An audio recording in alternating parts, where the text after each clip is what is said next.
This review is brought to you in part by Ryder's Hobby Shops, where the fun begins. Stop in to one of Ryder's 2 convenient Michigan locations where you'll find a full range of the latest hobby products, supplies, parts, tools, and paint. Thanks for joining us at Right On Replicas, where we bring you the best scale model kit reviews on the planet. This review covers the 1967 Nickey Camaro RSSS 427 125 scale Revell model kit number 854377. It's a retooled release and a skill level 5 kit for ages 14 and up. The kit contains over 128 parts molded in white, chrome, clear, and clear red.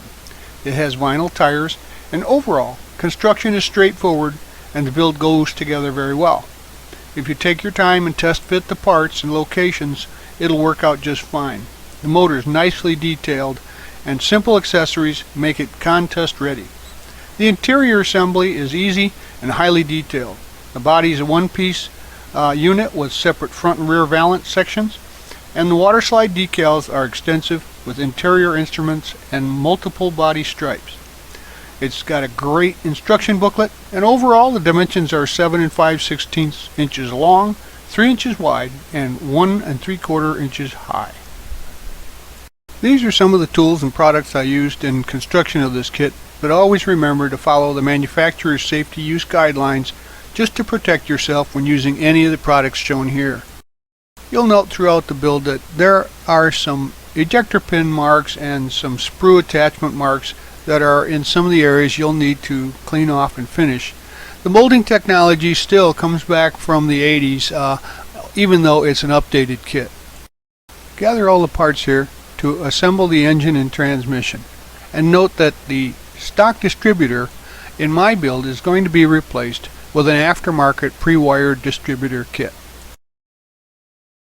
To install the spark plug wires, you'll need to drill out the spark plug holes in the heads on the engine. Use a small pin vise drill or the tip of an X-Acto blade, but be careful. The kit's carbs are chromed, but the real car had Holley 650 CFMs, which had a gold tint to them.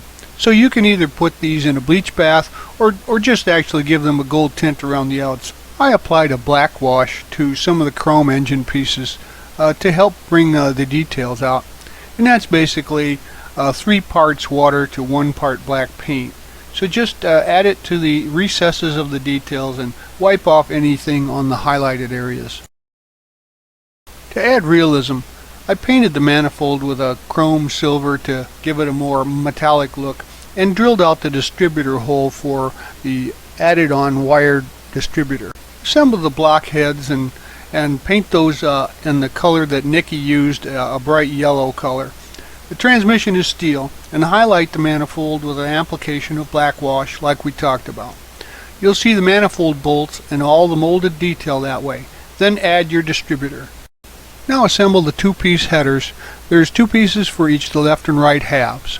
I left them white so you could paint them any color that you see fit. I painted the starter, the pulleys, and the front belts black, and added the oil filter and decal that goes on there. And then add that to the engine block, all the accessory parts. Be careful to make sure that you put the headers on the correct side of the engine.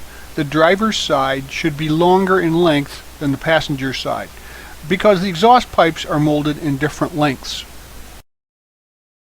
As I'd mentioned, the carbs had a gold tint to them, so I used a Tamiya X12 Gold. A light coat works well with the chrome shining through. Then finish the wiring the engine, and also put the valve covers into place now as well. After you get her all wired up and ready to drop in, this is a highly detailed version of the 427 Chevy. Just set this motor aside for now. The next step is to paint the frame and the lower chassis and exhaust, and along with that we'll paint everything that needs to be painted semi-gloss black, and that includes the interior panels, the running gear and spoilers, etc. But don't paint the exhausts, as they're done in aluminum and steel. So snip those off the sprue and touch those parts up with a brush, and you won't even see it as the flat black covers that up. Scrape the paint off of the gluing locations and drop the engine into place. Then note the difference in length here between the driver and the passenger side exhaust headers. The hoses then go onto the engine as well. Paint the exhaust with a silver color and then give them a little buff to knock down the shine, and add those to the headers. And then I used a Tamiya X10 gunmetal for the mufflers. Now if you look closely, you'll see that the muffler clamps are also painted the same as the exhaust. The rear axle and the suspension parts are painted a matte black, and the leaf springs are painted a steel color. Now mount these to the chassis in the appropriate spots. You can see there's room here for some great detailing. I even used a silver Sharpie to highlight some of the lines on the chassis. But as you notice, when you put the front suspension into place with the lower A-arms, make sure that you add the control arm and the drag link in there first, and it gets trapped into position. Detail the dashboard with some of that silver, and also make sure that you've got the gauge, speedometer, and decals ready to put into place. And note, I reversed the decals for the speedometer, and if you slide them on like normal, the clear glass will be on the back side. So let it dry overnight there, and lightly use some decal setting solution just on the decal to put them into place. Detail the pedal assembly at this point by painting it flat black with some silver ink pen around the chrome trim. Detail the interior console. Most of the interior is painted matte black, and this has some gauges that go into the console and some silver trim around the shift lever hole there.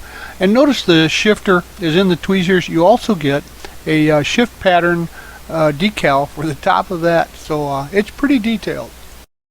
Paint the interior of the steering wheel chrome silver along with the turn signal stalk on the column.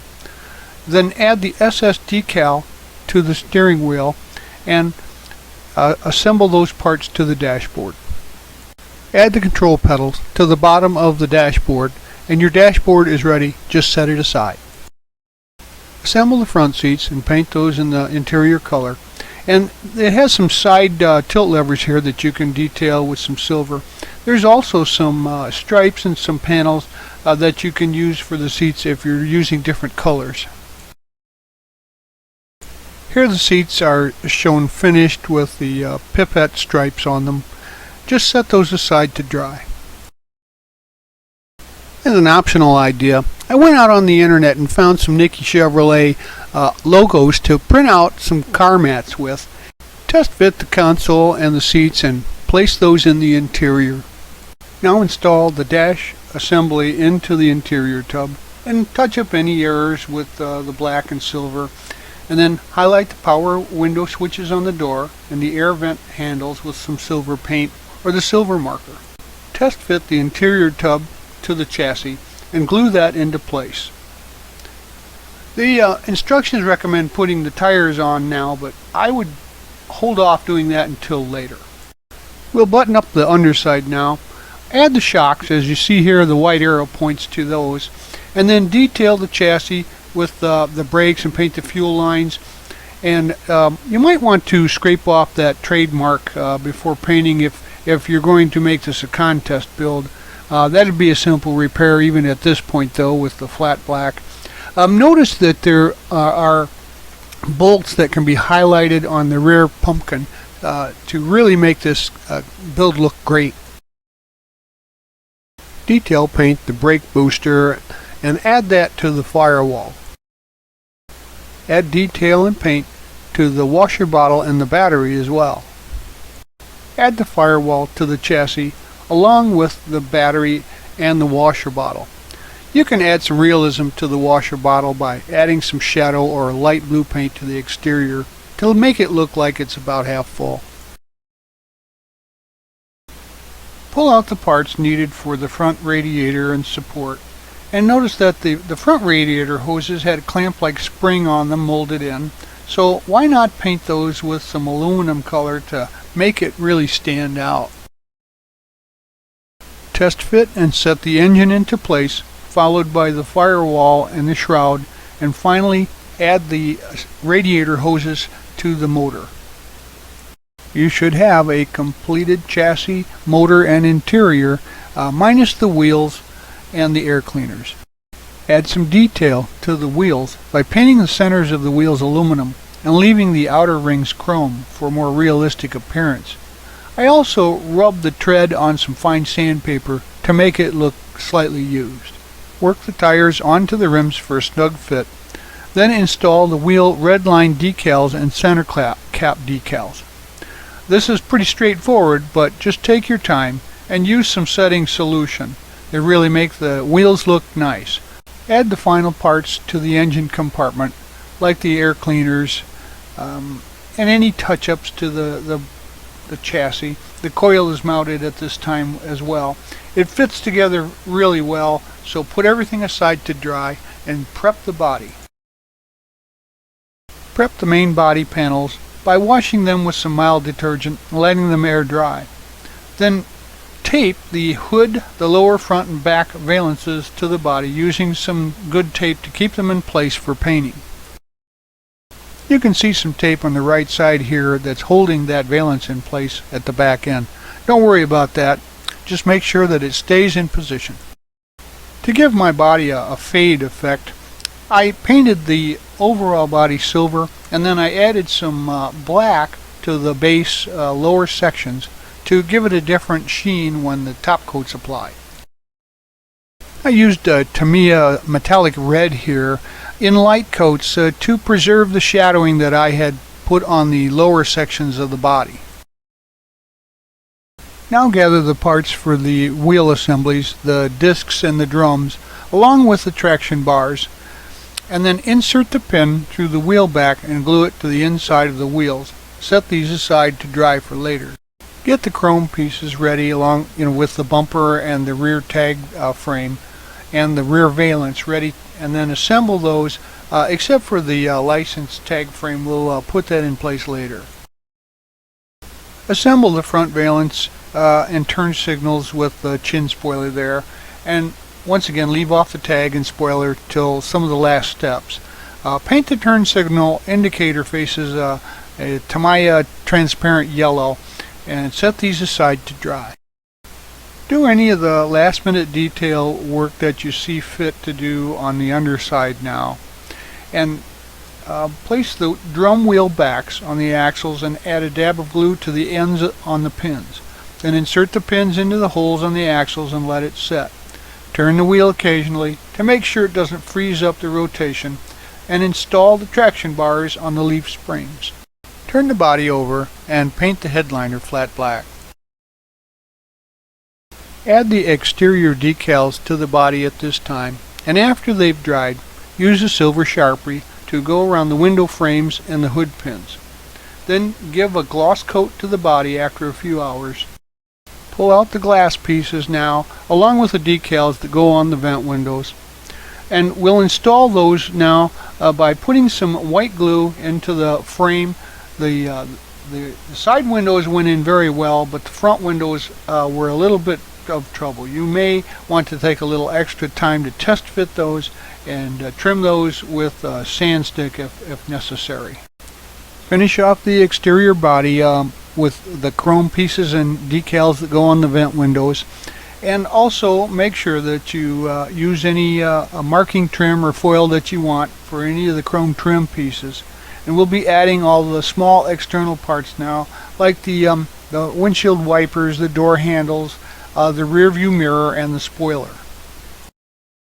Along with those small pieces, we'll be adding the pieces that go onto the body, like the valances and the chin scoops there that we couldn't put on earlier.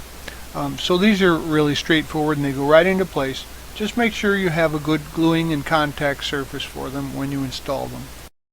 Well, that's it. You won't find many extra pieces in this kit because it's a specific model.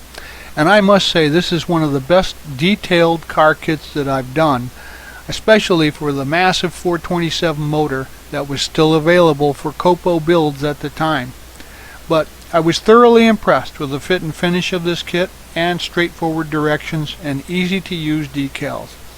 I wouldn't say this very often, but it's about a 9 out of 10 for me. You won't be disappointed. It's got clean lines, nice detail, great overall looks, and it makes a real beauty on your shelf. Hats off to Revell for reproducing this kit. I think you're going to love it too. We hope you've liked this step-by-step how to build it review, and so that you don't miss any more, please subscribe to our YouTube channel. And you can find us on Facebook and at our website www.rideonreplicas.com. Thanks!